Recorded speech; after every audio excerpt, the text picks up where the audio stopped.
আমার যাত্রাপথেই শুধু একটা জিনিস বিছানো থাকলে তা আমাকে সন্তুষ্ট করবে, বললেন আইয়ুবী। আদেশ করুন হুজুর কেবলা, গদগদ চিত্তে বলল নাজির সহকারী। কোন সে জিনিস যা আপনার পায়ের তলায় ছড়িয়ে দিলে আপনাকে আনন্দ দেয়? ক্রুসেডারদের লাশ। ঈষৎ তাচ্ছিল্যের সুরে মুচকি হেসে বললেন আইয়ুবী। নিমিষেই তার চেহারা কঠিন হয়ে গেল। চোখ থেকে ঠিকরে বেরোতে থাকল অগ্নিদৃষ্টি। ভর্ৎসনা মাখা অনুচ্চ আওয়াজে বললেন, মুসলমানদের জীবন কুসুমাস্তীর্ণ নয় জেনারেল। মুহূর্তের মধ্যে পাণ্ডুর হয়ে গেল অফিসারের মুখমণ্ডল। আইয়ুবী বললেন, আপনারা কি জানেন না, খ্রিস্টানরা মুসলিম সালতানাতকে ইঁদুরের মতো কুরে কুরে টুকরো টুকরো করছে, বিচ্ছিন্ন করে দিচ্ছে আমাদের। জানেন কি কেন সফল হচ্ছে ওরা? যেদিন থেকে আমরা যুদ্ধের ময়দান ছেড়ে ফুলের পাপড়ি মারাতে শুরু করেছি, নিজেদের যুবতী কন্যাদের নগ্ন করে ওদের সম্ভ্রম ধুলোয় মিশিয়ে দিচ্ছি, সেদিন থেকে ব্যর্থতাই হয়ে গেছে আমাদের বিধিলিপি। আমরা মাতৃত্বের মর্যাদা আর নারীর ইজ্জত রক্ষা করতে পারছি না। আপনারা জেনে রাখুন, আমার দৃষ্টি ফিলিস্তিনে নিবদ্ধ। আপনারা আমার পথে ফুল বিছিয়ে মিশরেও কি ইসলামের পতাকা ভুলণ্ঠিত করতে চান? তীক্ষ্ণ দৃষ্টিতে চতুর্দিকটা এক নজর দেখে জলদগম্ভীর কণ্ঠে গর্জে উঠলেন আইয়ুবী। আমার পথ থেকে ফুলগুলো সরিয়ে নাও। ফুল মারিয়ে গেলে ও ফুলের কাঁটা আমার হৃদয়টাকে ঝাঁঝরা করে দেবে। আমার পথের তরুণীদের হটাও। আমি চাই না ওদের রেশমি চুলে আটকে পড়ে আমার তরবারি অকেজো হয়ে যাক। আর আমাকে কখনো হুজুর কেবলা বলে সম্বোধন করবে না, সাবধান। কঠোর ঝাঁঝের স্বরে বললেন আইয়ুবী। তার তিরস্কারে যেন অফিসারদের দেহ থেকে মাথাগুলো সব বিচ্ছিন্ন হয়ে গেছে। হুজুর কেবলা তো তিনি, যার আনিত কালিমা পড়ে আমরা সবাই মুসলমান হয়েছি। এই অধম তার নগণ্য অনুগত উম্মত মাত্র। আমি তার পয়গাম বুকে ধারণ করেই মিশর এসেছি। তার আদর্শ রক্ষায় আমি আমার জীবন কোরবান করেছি। খ্রিস্টানরা আমার বুক থেকে এই পবিত্র পয়গাম ছিনিয়ে নিতে চায়। মদ এবং জোয়ার দ্বারা রোম সাগরে ডুবিয়ে দিতে চায় ইসলামের ঝান্ডা। আমি আপনাদের বাদশাহ হয়ে আসিনি, এসেছি ইসলামের একজন নিবেদিত প্রাণ সৈনিক হয়ে। নাজির ইশারায় তরুণীরা ফুলগুলো কুড়িয়ে নিয়ে আড়াল হয়ে গেল। দ্রুত পায়ে হলরুমে প্রবেশ করলেন সুলতান সালাউদ্দিন আইয়ুবী। রাজকীয় দরবার হল, মাঝখানে এক লম্বা টেবিলে থোকা থোকা ফুলের তোড়া। দীর্ঘ চওড়া টেবিলের চারপাশে সাজানো রাজসিক খাবার, আস্ত মুরগি, খাসির রান, দুম্বার বক্ষদেশের মোলায়েম গোশতের রকমারি আয়োজন, কক্ষময় খাবারের মৌতাদ গন্ধ। টেবিলের এক পার্শ্বে রক্ষিত সালাউদ্দিনের জন্য বিশেষ আসন। আইয়ুবী দৃঢ়পদে আসনের পাশে দাঁড়ালেন। পাশের এক অফিসারকে জিজ্ঞেস করলেন, মিশরের সব নাগরিক কি এ ধরনের খাবার খেতে পায়? না গভর্নর, সাধারণ মানুষ তো এ ধরনের খাবার স্বপ্নেও দেখে না। তোমরা কি সে জাতির সদস্য নও, যে জাতির সাধারণ মানুষ এমন খাবার স্বপ্নেও দেখে না? কারো পক্ষ থেকে কোনো জবাব এলো না। এখানে ডিউটিরত যত কর্মচারী আছে সবাইকে ডেকে ভিতরে নিয়ে এসো, এ খাবার তারা সবাই খাবে, নির্দেশের স্বরে বললেন আইয়ুবী। সালাউদ্দিন একটি রুটি হাতে নিয়ে তাতে 2 টুকরো গোশত যোগ করে খেয়ে নিলেন। দ্রুত আহার পর্ব শেষ করে নাজিকে নিয়ে গভর্নরের দফতরে চলে গেলেন। জাঁকজমকপূর্ণ গভর্নর হাউস, দফতর নয়, যেন এক জান্নাতি বালাখানা। দাপ্তরিক প্রয়োজনের চেয়ে আয়েসি আয়োজন উপকরণই বেশি। দফতরের বিন্যাসে মারাত্মক বৈষম্য। গভর্নর হাউজের দাপ্তরিক পরিস্থিতি গভীরভাবে নিরীক্ষণ করলেন আইয়ুবী। তার আগেই এখানে চলে আসা আলী বিন সুফিয়ান ততক্ষণে দেখে নিয়েছেন গভর্নর হাউজের খুঁটিনাটি। আইয়ুবী নাজির কাছ থেকে জেনে নিলেন বিভিন্ন বিষয়। 2 ঘন্টা পর গভর্নর হাউস থেকে বেরিয়ে এলো নাজি। দ্রুত পায়ে নিজের ঘোড়ার দিকে এগিয়ে গেলেন তিনি।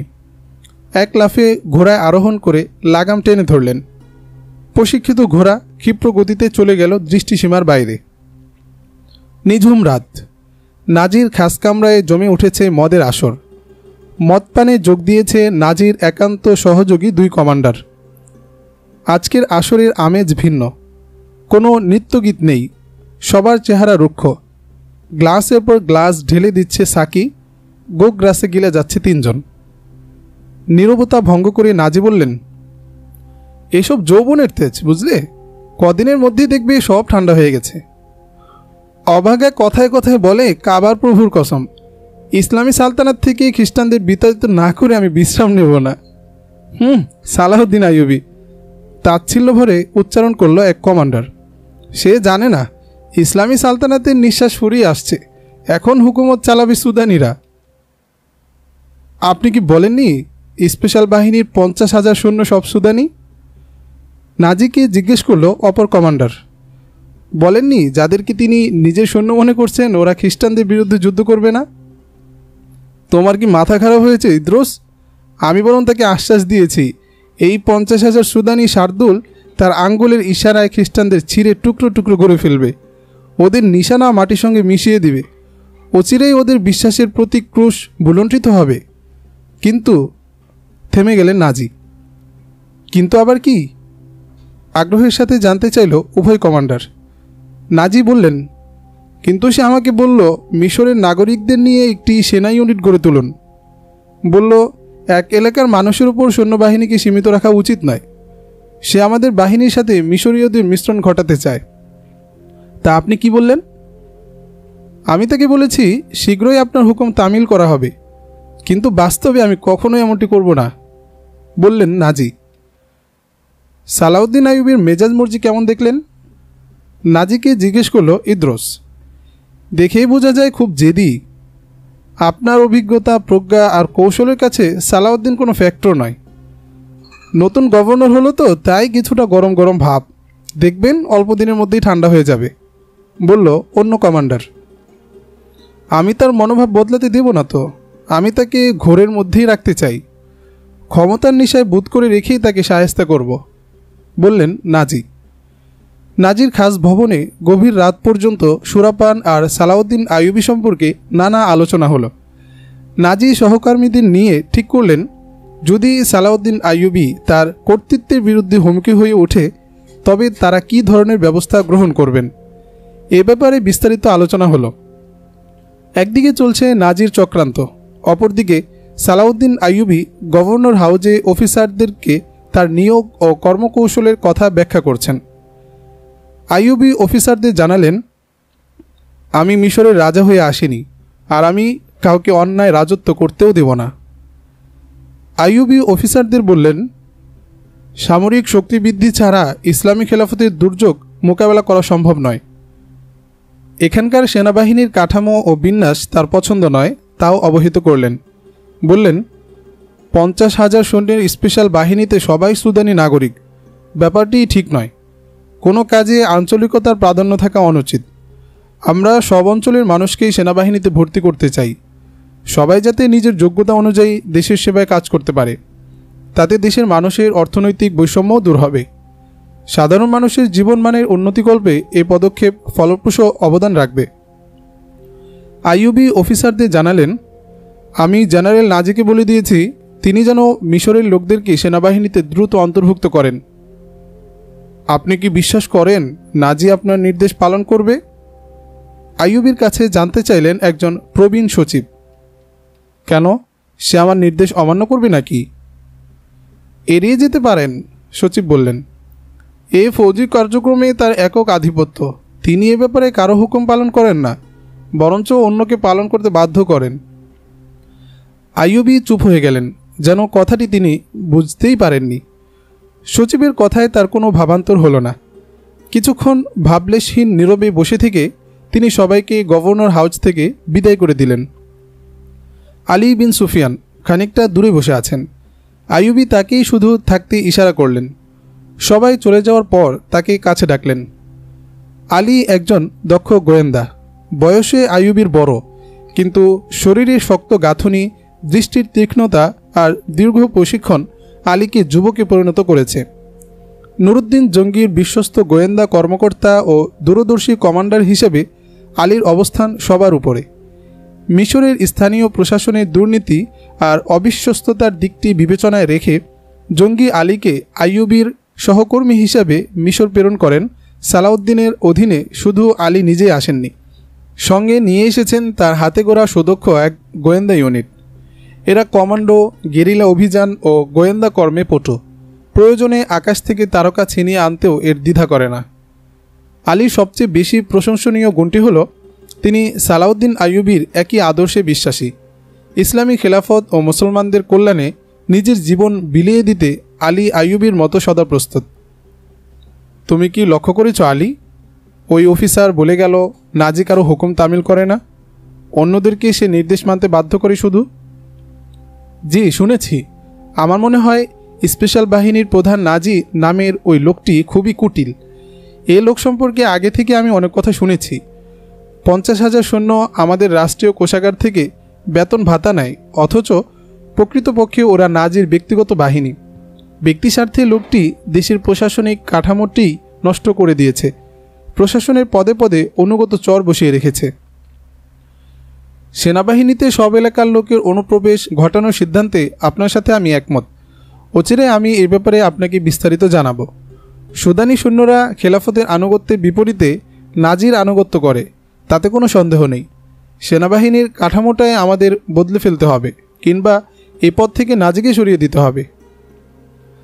আমি প্রশাসনে আমার শত্রু তৈরি করতে চাই না আলী। নাজি আমাদের হারির খবর রাখে, এ মুহূর্তে ওকে অপসারণ করা ঠিক হবে না। নিজেদের রক্ত ঝরাতে আমি তরবারি হাতে নেইনি। আমার তরবারি শত্রুর রক্তের পিয়াসী। আমি সদাচরণ ও ভালোবাসা দিয়ে নাজিকে বাগে আনার চেষ্টা করছি। তুমি ওর সৈন্যদের মধ্যে অনুসন্ধান চালিয়ে আমাকে জানাও বাহিনীটা আমাদের কতটুকু অনুগত। নাজি আনারি লোক নয়, ভালোবাসা আর মমতা দিয়ে ওর দুষ্ট মানসিকতা বদলানোর অবকাশ নেই। নাজি এসবের অনেক ঊর্ধ্বে। বেটা একটা সাক্ষাৎ শয়তান। ক্ষমতা, চালবাজি, দুষ্কর্মই তার পেশা এবং নেশা। লোকটা এতই ধূর্ত ও চালাক যে তোষামত দ্বারা সে পাথরকেও মোমের মতো গলিয়ে দিতে পারে। সালাউদ্দিন আইয়ুবীকেও ঘায়েল করার জন্যে চালবাজি শুরু করলেন নাজি।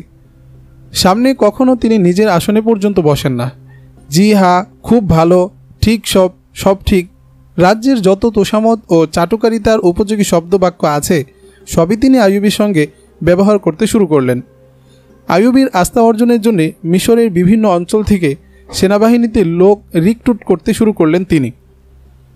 ধর্তামিপূর্ণ আচরণে আইয়ুবী নাজির প্রতি কিছুটা দুর্বল হয়ে পড়লেন। নাজি আইয়ুবীকে বোঝাতে চেষ্টা করলেন যে স্পেশাল বাহিনীর প্রতিটি সৈনিক খেলাফতের জন্য জীবন দিতে প্রস্তুত। সুদানি ফৌজও আপনার নির্দেশের অপেক্ষায় আছে। তারা আপনাকে পেয়ে খুবই গর্বিত। আপনার সম্মানে তারা একটি সংবর্ধনার আয়োজন করার জন্যে আমার কাছে আবেদন করেছে। ওরা আপনাকে সম্মান জানাতে চায়। আপনাকে নিজেদের মতো করে কাছে পেতে ওরা খুবই উদ্গ্রীব। সালাউদ্দিন আইয়ুবী নাজির প্রস্তাবে সম্মতি দিলেন। বললেন, আমি আপনার ফৌজের দেওয়া সংবর্ধনায় যাব। কিন্তু দাপ্তরিক কাজের ঝামেলায় আইয়ুবী নাজির অনুষ্ঠানের জন্য সময় বের করতে পারছিলেন না। তাই সংবর্ধনা অনুষ্ঠানটি পিছিয়ে গেল কয়েকদিনের জন্য। নিঝুম রাত। নাজি তার খাস কামরায় অধীন 2 কমান্ডার নিয়ে সুরাপানে বিভোর। গায়ে হালকা কাপড়, পায়ে নূপুর, চোখে মুখে প্রসাধনী মেখে অপ্সরা সেজে কামদীপ্ত ভঙ্গিতে নাচছে 2 সুন্দরী নর্তকী। নাজির খাস কামরায় যে কারোর প্রবেশাধিকার নেই। যারা নাজির ঘনিষ্ঠ ব্যক্তি আর একান্ত সেবিকা, নর্তকী, সাকি, একমাত্র তাদেরই শিডিউল মতো নাজির ঘরে প্রবেশের অধিকার আছে। দারোয়ান জানত কখন কাদের প্রবেশের অনুমতি রয়েছে। হঠাৎ নাজির ঘরে প্রবেশ করে কানে কানে কি যেন বলল দারোয়ান। নাজি দারোয়ানের পিছনে পিছনে উঠে এলো সঙ্গে সঙ্গে। দারোয়ান নাজিকে পাশের কক্ষে নিয়ে গেল। কক্ষে উপবিষ্ট এক পৌর, সাথে এক তরুণী।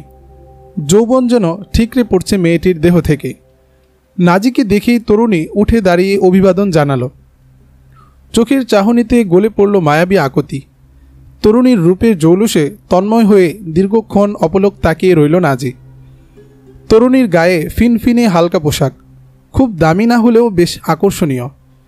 নাজি অভিজ্ঞ নারী শিকারী। নিজের ভোগের জন্যই শুধু নয়, নারীকে তিনি ব্যবহার করেন অন্য বহু কাজে। বড় বড় অফিসার, আমির, ওমারাকে নারীর ফাঁদে ফাঁসিয়ে ব্ল্যাকমেইল করা নাজির অন্যতম কৌশল। সুন্দরী তরুণীদের গোয়েন্দা কাজে ব্যবহার করেও নাজি সৃষ্টি করে রেখেছে নিরাপদ এক জগৎ। এ জগতে আধিপত্য শুধুই নাজির। কসাই জন্তু দেখেই যেমন বলতে পারে এতে কত কেজি গোশত হবে, নাজিও নারী দেখলেই বলতে পারে ও কি কাজের হবে, কোন কাজে একে ব্যবহার করলে বেশি ফায়দা পাওয়া যাবে। নারী ব্যবসায়ী, চোরাচালানি অপহরণকারীদের সাথে নাজির গভীর হৃদ্যতা। ওরা সবসময় নাজির জন্য নিয়ে আসে সেরা চালান। নাজি অকাতরে অর্থ দিয়ে কিনে নেয় তার পছন্দনীয় মেয়েদের। এই পৌর লোকটিও নারী ব্যবসায়ীর মতো, গায়ে আজানো ও লম্বিত সুদানি পোশাক। নাজিকে বলল, এই মেয়েটি নাচ গানে বেশ পারদর্শী, মুখের ভাষা জাদু মাখা, কথার জাদুমন্ত্রে পাথর গলাতে পারে, যে কাউকে মুহূর্তের মধ্যে বশ করতে পারঙ্গম। আর রূপ লাবণ্য তো আপনার সামনেই আছে। আমি এমন সুন্দরী মেয়ে জীবনে কমই দেখেছি। আপনি এর যোগ্য বলেই সরাসরি আপনার কাছেই নিয়ে এলাম। তরুণীর সৌন্দর্যে নাজি মুগ্ধ। মেয়েটির বুদ্ধিমত্তা ও বিচক্ষণতা যাচাই করার জন্যে 2-4 কথায় তরুণীর ইন্টারভিউ নিয়ে নিলেন নাজি। তরুণীর সাথে কথা বলে নাজির মনে হলো এ অনেক এক্সপার্ট। এ ধরনের মেয়েই তিনি তালাশ করছেন। সামান্য প্রশিক্ষণ দিলেই একে বিশেষ কাজে ব্যবহার করা যাবে। দামদস্ত ঠিক হলো, মূল্য বুঝে নিয়ে চলে গেল ব্যাপারী। নাজি খাসকামরায় নিয়ে গেলেন মেয়েটিকে। কক্ষে তখন তুমুল নৃত্য গান চলছে। নাজি ঘরে প্রবেশ করতেই ওদের নাচ বন্ধ হয়ে গেল। নাজি নতুন মেয়েটিকে নাচতে বললেন। পরিধেয় কাপড়ের পাট খুলে দুপাক ঘুরে হাত পা কোমর দুলিয়ে নাচ শুরু করতেই ওর নাচের মুদ্রা ও মন কাড়া ভঙ্গি দেখে হা করে তাকিয়ে রইলেন নাজি ও তার সহকর্মীরা। অনির্বচনীয় এই তরুণীর নাচ, এ যেন নাচ নয়, মরুর বুকে তীব্র ঝড়। সে ঝড়ে মানুষের কামভাব, দুশ্চিন্তা ও যন্ত্রণাকে শুধুই একই তন্ত্রে পুঞ্জীভূত করে। মেয়েটির উর্বশী শরীর, কণ্ঠের সুর লহরী আর অঙ্গের পাগল করা কম্পন মুহূর্ত মধ্যে মাতিয়ে তুলল নাজির কক্ষটিকে। নাজি এবং তার সাথীরাই অবাক হলো না শুধু, 2 পুরাতন নর্তকীর চেহারাও পাণ্ডুর হয়ে গেল ওর জাদুময়ী কণ্ঠ আর নাচের তালে। নাজির মনে হলো খুব বেশি সস্তায় অনেক দামি জিনিস পেয়ে গেছেন তিনি। যোগ্যতা ও সৌন্দর্যের হিসাবে দাম অনেক বেশি হওয়া উচিত ছিল মেয়েটির। নাজির প্রতি ঝুঁকে নাচের ভঙ্গিতে কুর্নিশ করল তরুণী। নাচের ঘূর্ণনে বারবার নাজির গায়ে বুলিয়ে দিচ্ছিল কোমল অঙ্গের মোলায়েম পরশ। তরুণীর সৌন্দর্যে আনমনা হয়ে পড়ল নাজি। আচমকা সবাইকে বিদায় করে দিল নাজি। দরজা বন্ধ। কক্ষে শুধু নাজি আর তরুণী। কাছে ডাকল তরুণীকে, বসালো নিজের একান্ত সান্নিধ্যে। নাম কি তোমার? জকি। ব্যাপারী বলল তুমি নাকি পাথর গলাতে পারো। আমি তোমার এই যোগ্যতার পরীক্ষা নিতে চাই। কোন সে পাথর যাকে পানি করে দিতে হবে বলুন? নয়া আমির ও সেনাবাহিনী সর্বাধিনায়ক আইয়ুবীকে, তাকে পানির মতো গলিয়ে দিতে হবে তোমাকে, বললেন নাজি। সালাউদ্দিন আইয়ুবী? জিজ্ঞাসা করল জকি। হ্যাঁ, সালাউদ্দিন আইয়ুবী। তুমি যদি তাকে বসে আনতে পারো তবে আমি তোমাকে তোমার ওজনের সমান স্বর্ণমুদ্রা পুরস্কার দিব। তিনি কি মদ পান করেন? না, মদ, নারী, নাচ গান, আমোদ ফুর্তিকে সে এমনই ঘৃণা করে যেমন একজন মুসলমান শুকুরকে ঘৃণা করে। আমি শুনেছি আপনার কাছে নাকি এমন যুবতীও রয়েছে যাদের দেহের সৌন্দর্য আর কলাকৌশল নীল নদের স্রোতকেও রুদ্ধ করে দিতে পারে। ওদের জাদু কি ব্যর্থ এখানে? এক্ষেত্রে আমি ওদের পরীক্ষা করিনি এখনো। আমার বিশ্বাস তুমি এই কাজের জন্য উপযুক্ত। আমি তোমাকে আইয়ুবীর আচরণ অভ্যাস সম্পর্কে আরও বলবো। আপনি কি তাকে বিষ প্রয়োগ করে হত্যা করাতে চান? না, এখনই এমন কিছু করতে চাই না। তার প্রতি আমার ব্যক্তিগত কোনো আক্রোশ নেই। আমি শুধু তোমার রূপের জালে তাকে ফাঁসাতে চাই। তাকে আমার পাশে বসিয়ে শরাব পান করাতে চাই। তাকে হত্যা করার ইচ্ছা থাকলে সে কাজ হাসির গোষ্ঠী দিয়ে আরও সহজেই করানো যেত। তার মানে আপনি তার সাথে মিত্রতা করে তুলতে চান, তাই না? জকির দূরদর্শিতায় অভিভূত হলেন নাজি। কথার ফাঁকে জকি নিজের দেহের উষ্ণতায় নাজিকে কাছে নিয়ে এলো। গায়ের সুগন্ধি, সোনালি চুল, মায়াবী চোখের চটুল চাহনি আর মুখের জাদুময়তায় নাজি ক্রমশ এলিয়ে দিচ্ছিল নিজেকে জকির দিকে। জকির বুদ্ধিদীপ্ত কথায় নাজি তার সোনালি চুলের গোছা হাতে নিয়ে নাড়তে নাড়তে বললেন, হ্যাঁ জকি, আমি তার সাথে দোস্তি করতে চাই। তবে সে দোস্তি হবে আমার আনুগত্য ও মর্যাদার ভিত্তিতে। আমি চাই সেও আমার পানের আসরের একজন অতিথি হোক। এর জন্য আমাকে কি করতে হবে বলুন? নাজি একটু ভাবলেন, বললেন, বলছি তোমাকে কি করতে হবে। তবে তার আগে তোমাকে সতর্ক করে দিচ্ছি যে সালাউদ্দিন আইয়ুবীর কথায় রয়েছে আমার চেয়েও বেশি জাদু।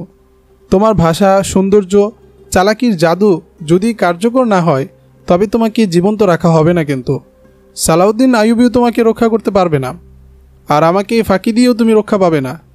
এজন্যই আমি তোমাকে সব খোলাখুলি বলছি।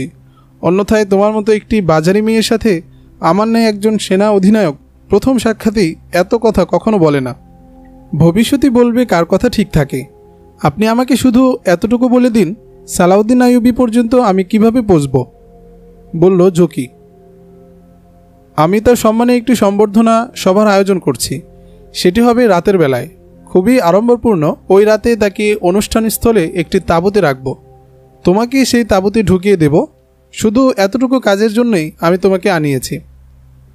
ঠিক আছে, বাকি পরিকল্পনা আমি ঠিক করে নিব। চক্রান্তের জাল বুনতেই শেষ হলো রাত। রাতের চাদর ভেদ করে বেরিয়ে এলো দিন। আবার রাত। সমতালে চলল দেশপ্রেম আর দেশদ্রোহিতার বিপরীতমুখী স্রোতের ধারা। একদিকে আলী ও আইয়ুবী, অপরদিকে নাজি ও তার সহযোগীরা। এভাবে পেরিয়ে গেল আরও কয়েক রাত। সালাউদ্দিন আইয়ুবী প্রশাসনিক কাজে বেজায় ব্যস্ত। নতুন সৈন্য রিক্রুটমেন্টের ঝামেলায় নাজির সংবর্ধনা অনুষ্ঠানে যোগদানের অবকাশ পাচ্ছেন না তিনি। ইত্যবসরে নাজি সম্পর্কে আলী যে রিপোর্ট দিলেন তা শুনে আইয়ুবীর মনে দেখা দিল গভীর হতাশা। বললেন, তার মানে কি তুমি বলতে চাচ্ছ এ লোকটি খ্রিস্টানদের চেয়েও খতরনাক? নাজি খেলাফতের আস্তিনে একটি কেউটি সাপ। নাজির দীর্ঘ দুষ্কর্মে ফিরিস্তি শুনিয়ে আলী বললেন, নাজি কিভাবে খেলাফতের গুরুত্বপূর্ণ কর্মকর্তা ও ব্যক্তিদের চক্রান্তের জালে আটকে নিঃশেষ করছে এবং অন্যদের তার নির্দেশ মান্য ও আনুগত্য করতে বাধ্য করছে তাও জানালেন। বললেন, তার নিয়ন্ত্রিত সুদানি বাহিনীর সিপাহীরা আপনার কমান্ডো অমান্য করে তার কথা শুনবে তাতে সন্দেহ নেই। আপনি এ ব্যাপারে কি চিন্তা ভাবনা করছেন মাননীয় আমির? শুধু চিন্তাই করিনি, কাজও শুরু করে দিয়েছি, বললেন আইয়ুবী। নতুন রিক্রুটমেন্টের সুদানি সৈন্যদের সাথে মিশিয়ে দেব, যার ফলে এরা না হবে সুদানি, না হবে মিশরি। নাজির একক আধিপত্য ও ক্ষমতা আমি খর্ব করে দেওয়ার ব্যবস্থা করছি। এটি সমাপ্ত হলেই তাকে তার উপযুক্ত জায়গায় সরিয়ে আনব। আমি বিভিন্ন সূত্রে নিশ্চিত হয়েছি যে নাজি খ্রিস্টানদের সাথেও গাঁটছড়া বেঁধেছে।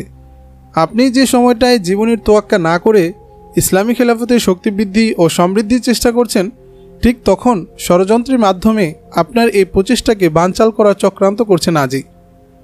বললেন আলী বিন সুফিয়ান, এ ব্যাপারে তুমি কি করছো? প্রতিরোধ কৌশলের ব্যাপারটি আমার উপর ছেড়ে দিন। আমার কাজের অগ্রগতি, সমস্যা ও সম্ভাবনা আমি যথাসময়ে আপনাকে অবহিত করব। আপনি নিশ্চিন্তে থাকতে পারেন। আমি নাজির চারপাশে গোয়েন্দা জাল বিছিয়ে দিয়েছি। ওর চলাচলের পথ ও অবস্থানে এমন দেয়াল তৈরি করে রেখেছি যে শুনতেও পায়, অনুধাবনও করতে পারে, প্রয়োজনে প্রতিরোধ ব্যবস্থাও গ্রহণ করবে। আমার গোয়েন্দাদের ব্যারিকেডের বাইরে যাওয়ার ক্ষমতা নাজির নেই। আলী বিন সুফিয়ান সালাউদ্দিন আইয়ুবীর বিশ্বস্ত ব্যক্তি। শুধু বিশ্বস্তই নন, আলীর কর্মদক্ষতার উপরও আইয়ুবীর আস্থা অপরিসীম। তাই তার পরিকল্পনার বিস্তারিত কিছু জানার প্রয়োজন বোধ করেননি আইয়ুবী। আলী বললেন, আমি জানতে পেরেছি নাজি আপনাকে সংবর্ধনা অনুষ্ঠানে যাওয়ার জন্য উৎসাহিত করছে। এ তথ্য সঠিক হলে আমি না বলা পর্যন্ত আপনি তার সংবর্ধনা সভায় যাবেন না, এটা আমার অনুরোধ। উঠে দাঁড়ালেন আইয়ুবী। দুহাত পিছনে বেঁধে মেঝেতে পায়চারি করতে লাগলেন। পায়চারি করতে করতে দীর্ঘশ্বাস বেরিয়ে এলো তার কণ্ঠ চিরে। হঠাৎ দৃঢ়পদে দাঁড়িয়ে আলীর উদ্দেশ্যে গম্ভীর কণ্ঠে বললেন, আলী, জীবন মৃত্যু আল্লাহর হাতে। উদ্দেশ্যহীন বেঁচে থাকার চেয়ে জন্মকালেই মরে যাওয়া অনেক ভালো। আমার মাঝে মধ্যে মনে হয় জাতির ওইসব লোকই ভাগ্যবান, সুখী, যাদের মধ্যে কোনো জাতীয় চিন্তা নেই। তাদের কওমের ইজ্জত সম্মান, ইসলাম ও মুসলিমের অবনতি উন্নতি নিয়ে কোনো উদ্বেগ নেই, মাথা ব্যথা নেই। বড় আরামে তাদের জীবন কাটে, আয়েশের ঘাটতি হয় না তাদের জীবনে। ওরা হতভাগ্য সম্মানিত আমির। হ্যাঁ আলী, ওদের নির্বিকার জীবন দেখে যখন আমার মধ্যে এইসব চিন্তা ভর করে, তখন কে যেন আমার কানে কানে তোমার কথাটি বলে দেয়। আমার ভয় হয় আলী, আমরা যদি মুসলিম মিল্লাতের অধপতনের ধারা ঠেকাতে না পারি, তবে অদূর ভবিষ্যতে মুসলিম জাতি মরুবিয়াবান আর পাহাড় জঙ্গলে মাথা ঠুকে মরবে। মিল্লাত আজ শতধা বিচ্ছিন্ন, খেলাফত 3 ভাগে বিভক্ত। আমিররা নিজেদের খেয়াল খুশি মতো দেশ শাসন করছে। খ্রিস্টানদের কাছে বন্দুক দিয়ে দিয়েছে মিল্লাতের মর্যাদা। ওদের কিরণকে পরিণত হয়ে রয়েছে তারা। আমার ভয় হয় এ ধারা অব্যাহত থাকলে খ্রিস্টানদের গোলামি পরিণত হবে সমগ্র জাতি। ওদের হুকুম বর্দার হয়ে বেঁচে থাকতে হবে আমাদের ভবিষ্যৎ বংশধরকে। এই অবস্থায় আমাদের কম জীবিত থাকলেও পরিণত হবে অনুভূতিহীন এক মানব গোষ্ঠীতে। আলী, বিগত 50 বছরের ইতিহাসের দিকে চেয়ে দেখো, আমাদের শাসকদের অবস্থা কি করুণ হয়েছে। আইয়ুবী নীরব হয়ে গেলেন। উদ্বেগ উৎকণ্ঠায় কণ্ঠ তার ভারী হয়ে এলো। ঘরময় পায়চারি করতে লাগলেন তিনি। নিচের দিকে মাথা ঝুঁকিয়ে পায়চারি করলেন কিছুক্ষণ, দাঁড়ালেন মাথা সোজা করে। আলীর দিকে তাকিয়ে বললেন, কোনো জাতির ধ্বংস উপকরণ যখন জাতির ভেতর থেকেই উত্থিত হয়, তখন আর তাদের ধ্বংস রোখা যায় না আলী। আমাদের খেলাফতের আমির উমারার নৈতিক অধঃপতন যদি রোধ করা না যায়, তবে খ্রিস্টানদের আর আমাদের বিরুদ্ধে যুদ্ধ করতে হবে না। পারস্পরিক সংঘাত, বিদ্বেষ, লোভ আর হিংসার যে আগুন আমরা নিজেদের মধ্যে প্রজ্বলিত করেছি, ঈমান ও জাতির মর্যাদা ও কর্তব্যকে ভুলে আত্মঘাতী যে সংঘাতে আমরা লিপ্ত হয়েছি, খ্রিস্টানরা তাতে ঘি ঢালবে শুধু। আমরা ওদের চক্রান্তে নিজেদের আগুনই ধ্বংস হয়ে যাব। জাতির শেষ রক্তবিন্দুটুকু পর্যন্ত আমাদের আত্মঘাতী সংঘাতেই ব্যয়িত হবে। জানি না আমি আমার স্বপ্ন বাস্তবায়ন করতে পারবো কি না। হয়তো খ্রিস্টানদের কাছে আমার পরাজয় বরণ করতে হবে। আমি কমকে এই কথাটাই জানিয়ে ভবিষ্যতের জন্য সতর্ক করে দিতে চাই, কাফেরদের সাথে মুসলমানদের সখ্য হতে পারে না, বেঈমানদের সাথে ইমানদারদের বন্ধুত্ব হতে পারে না, খ্রিস্টানদের সাথে মুসলমানদের সমঝোতা হতে পারে না। ওদের শুধু বিরোধিতা নয়, কঠোরভাবে দমন করাই মুসলমানদের কর্তব্য। এতে যদি যুদ্ধ করে জীবনও দিতে হয়, তাতে আমার কোনো দুঃখ নেই। আপনার মধ্যে হতাশা ভর করেছে মাননীয় আমির। কথা থেকে বোঝা যায় আপনি নিজের সংকল্পে সন্দিহান, বললেন আলী বিন সুফিয়ান। হতাশা আমাকে ভর করেনি আলী, নিরাশা আমাকে কখনো কাবু করতে পারে না। আমি আমৃত্যু কর্তব্য পালনে সামান্যতম ত্রুটি করব না, বললেন আইয়ুবী। ফের আলীর দিকে গম্ভীর দৃষ্টিতে তাকিয়ে আইয়ুবী আরও বললেন, সৈন্য ভর্তির কাজটি বেগবান করো। এমন সব লোকদের সেনাবাহিনীতে ভর্তি করবে যাদের যুদ্ধের অভিজ্ঞতা রয়েছে। আর জরুরি ভিত্তিতে তুমি একটি শক্তিশালী গোয়েন্দা ইউনিট গড়ে তোলো। তারা গোয়েন্দাগিরির পাশাপাশি শত্রু এলাকায় রাতে গুপ্ত হামলা চালাবে। তাদের বিশেষ প্রশিক্ষণের ব্যবস্থা করবে, যাতে মরুভূমির উটের মতো দীর্ঘ সময় ক্ষুধা পিপাসা সহ্য করার ক্ষমতা অর্জন করতে পারে। এই ইউনিটের সদস্যরা হবে বাঘের চেয়ে ক্ষিপ্র, বাজের মতো তীক্ষ্ণ দৃষ্টি সম্পন্ন, হরিণের মতো সতর্ক আর সিংহের মতো সাহসী। মদের প্রতি তাদের কোনো আকর্ষণ থাকবে না। নারীর প্রতি হবে নিরাসক্ত। সর্বোপরি ইমানদার, নিষ্ঠাবান মুসলমানদেরকে এই স্কোয়াডে প্রাধান্য দিবে। আলী, এই কাজটি তুমি খুব তাড়াতাড়ি সমাধা করে ফেলো। খেয়াল রাখবে, আমি সংখ্যাধিক্যে বিশ্বাসী নই। আমি চাই জানবাজ যোদ্ধা। অথর্বদের সংখ্যাধিক্য আমার দরকার নেই। আমি চাই এমন যোদ্ধা যাদের মধ্যে আছে দেশপ্রেম, জাতিসত্তার প্রতি যাদের আছে সুস্পষ্ট অঙ্গীকার, যারা হবে সত্যনিষ্ঠ, কর্তব্যপরায়ণ, যারা আমার উদ্দেশ্য ও সংকল্পকে অনুধাবন ও ধারণ করতে সক্ষম, যারা কখনো এমন সংশয়াপন্ন হয় না যে কেন আমাদের প্রাণঘাতী যুদ্ধে লিপ্ত করা হচ্ছে। 10 দিন চলে গেল। এই 10 দিনে আমিরে মিশরের সৈন্যবাহিনীতে 10,000-এর বেশি অভিজ্ঞ যোদ্ধা ভর্তি হলো। অপরদিকে এই 10 দিনে নাজি জকিকে ট্রেনিং দিয়েছে সালাউদ্দিন আইয়ুবীকে কিভাবে তার রূপের জালে ফাঁসাতে হবে। জকি ভেনাসের মতো সুন্দরী। নাজির যে সহকর্মী জকিকে দেখেছে, সে মন্তব্য করেছে, মিশরের ফেরাউন জকিকে দেখলে তাকে পাওয়ার জন্যে সে খোদা দাবির কথা ভুলে যেত। নাজির নিজস্ব গোয়েন্দা বাহিনী চক্রান্ত বাস্তবায়নে তৎপর। শক্তি, সামর্থ্য ও যোগ্যতার বিচারে এরা অসাধারণ। নাজির প্রথমেই বুঝতে পেরেছিলেন আলী বিন সুফিয়ান আইয়ুবীর প্রধান উপদেষ্টা। একজন চৌকস আরব গোয়েন্দার মতোই মনে হয় আলীকে। আলীর সহযোগিতা থাকলে আইয়ুবীকে ঘায়েল করা কঠিন হবে বুঝে নাজি আগে তার গোয়েন্দা বাহিনীকে আলীর পিছনে নিয়োগ করলেন। তিনি গোয়েন্দাদের নির্দেশ দেন আলীর গতিবিধির প্রতি লক্ষ্য রাখবে এবং সুযোগ পেলেই তাকে হত্যা করবে। সালাউদ্দিন আইয়ুবীকে ফাঁসানোর জন্য জকিকে প্রস্তুত করছিলেন নাজি, অথচ মরক্কোর এই স্বর্ণকেশীর সোনালি চুলে বাধা পড়লেন তিনি নিজে। নাজি বিন্দুমাত্র টের পেলেন না জকির মুক্তা ঝরা হাসি, অনুপম বাচনভঙ্গি আর নাচ গানের ফাঁদে বাধা পড়ে গেছেন তিনি নিজেই। জকি নাজিকে এতই আসক্ত করে ফেলল যে চক্রান্তের প্রশিক্ষণ দেওয়ার সময় সে মেয়েটিকে নিজের কোলে বসিয়ে রাখত।